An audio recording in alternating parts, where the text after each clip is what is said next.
This is the first video ever to hit 1 million views on YouTube. And these are the Nike Tiempo boots Ronaldinho wore in one of the most talked about clips of all time. We went in search of the boots and talked to those who remembered the commercial's awesome cultural impact. I don't have the real one. I have the next best things. It's a great opportunity to have such like memory on hand like this, you know. It might be hard to imagine now, but there was a time in the internet's infancy when there was no global all-access video platform. That was until 3 PayPal colleagues started YouTube, with the first video, Me at the Zoo, featuring founder Jawed Karim, being published on the 24th of April 2005. And that's pretty much all there is to say. Just months later, from a golden case, a pair of white and gold Nike Air Legend Tiempos were handed to the man who'd won the Ballon d'Or earlier that year, Ronaldinho. Ronaldinho not only recovered the smile of Barca fans, also recovered the smile of people in Catalonia. Obviously, he already had that flair, you know, that special something about him back when he played for PSG. Ronaldinho has always been like a symbol of pure joy of football. It's quite simple, but at the same time, it's everything about football, you know. Not only a magic player, Ronaldinho was also a happy player. I think this is contagious. Ronaldinho arrived like a force of nature, winning the Copa America at 19, by 2002 had also become a World Cup winner. Then on July the 20th, 2003, joined Barcelona from PSG for £21 million. I remember, I'm a Manchester United supporter. You probably also remember back when Beckham left for Real Madrid, there was a lot of talk about Ronaldinho joining from PSG. So, you know, I watched a lot of videos and I was ready for Ronaldinho at Manchester United. And then, you know, life happened and he moved to Barcelona because apparently United didn't close the deal fast enough. The very first memory about this player was his presentation. I mean, the very first debut at Barcelona. I remember how he performed the tricks in front of the photographers. You know, that was like brilliant, and it was like, oh, who is this player? Turns out that player was the first marquee signing of Joan Laporta's first term as Barcelona president, having won the election just a month before Ronaldinho joined the club. One friend of Joan Laporta at this moment was Sandro Rosell. Sandro Rosell have, I think in this moment also, have a good relationship with Ronaldinho because he worked at Nike. Sandro Rosell met Ronaldinho at Nike. I think Rosell was the most important person for make this transfer. While excitement amongst Barca fans was building for the Brazilian's arrival, it was battling frustration and anger in the hearts of the Blaugrana faithful. They'd been waiting 3 years without a single trophy. Then came his home debut against Sevilla, and the game was played on Tuesday the 2nd of September 2003 at midnight. This named the Gazpacho match. The Gazpacho match?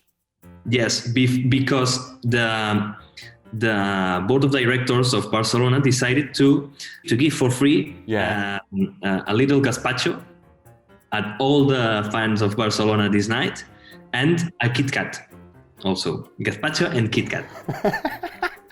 What a random combination of things.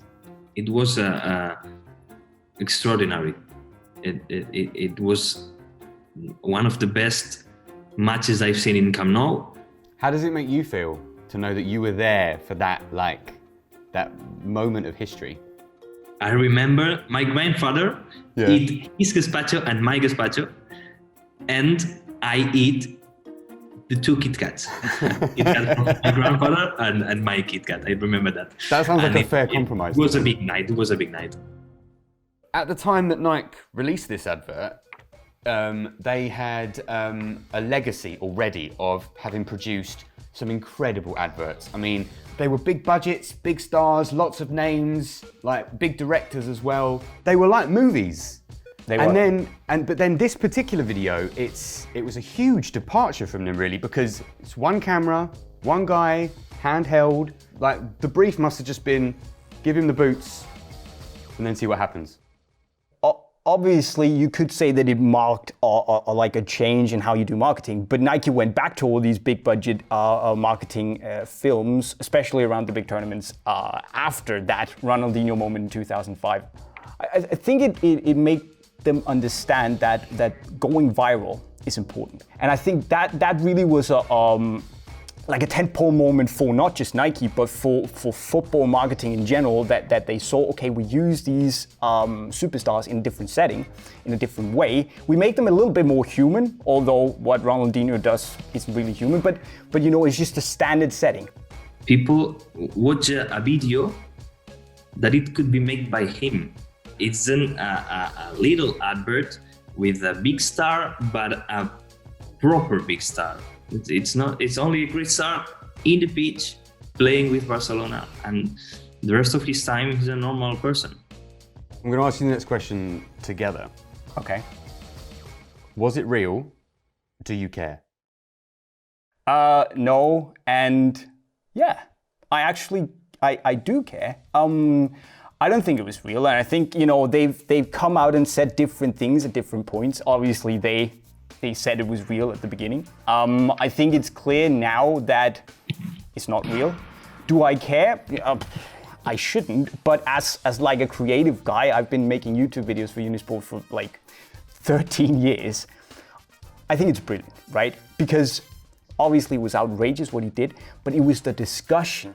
I think that's what really made it a success. The physical entity itself, the boot. I don't have the real one, which, yes, am I a bad football boot nerd? Sorry, I am. I have the next best thing. So basically the boot in the video was the first Chembo Air Legend one. And that was made specifically for him in white and gold. And rumors were back then that his boots were made with 24 karat gold, the swoosh and the tongue, which was pretty awesome.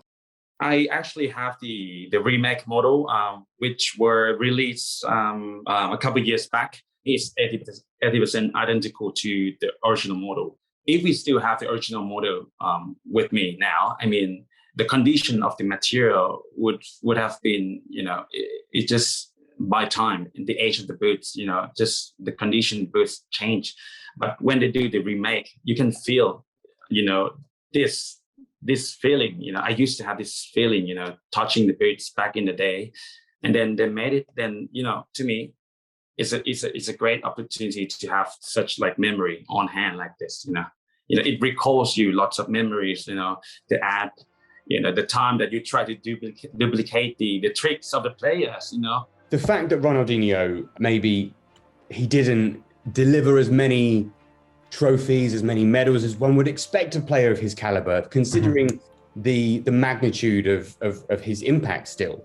Do you think there's a sense that maybe while he maybe could have underachieved from a footballing sense, culturally speaking, his influence is one of the biggest of players in recent times? Mate, I don't think we give Ronaldinho enough credit in terms of that, because the fact that he brought in that sort of playful style, where it was okay to showboat.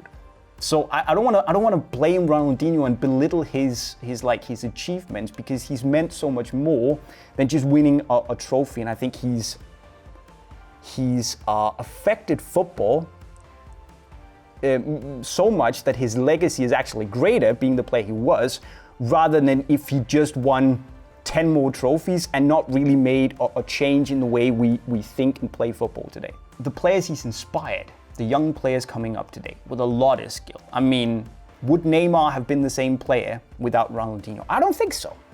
So he changed an entire way of playing football for me, or at least he led the way. He was like the lighthouse, the beacon of playing football, where you can basically just express yourself, have fun, do what you want, no rules.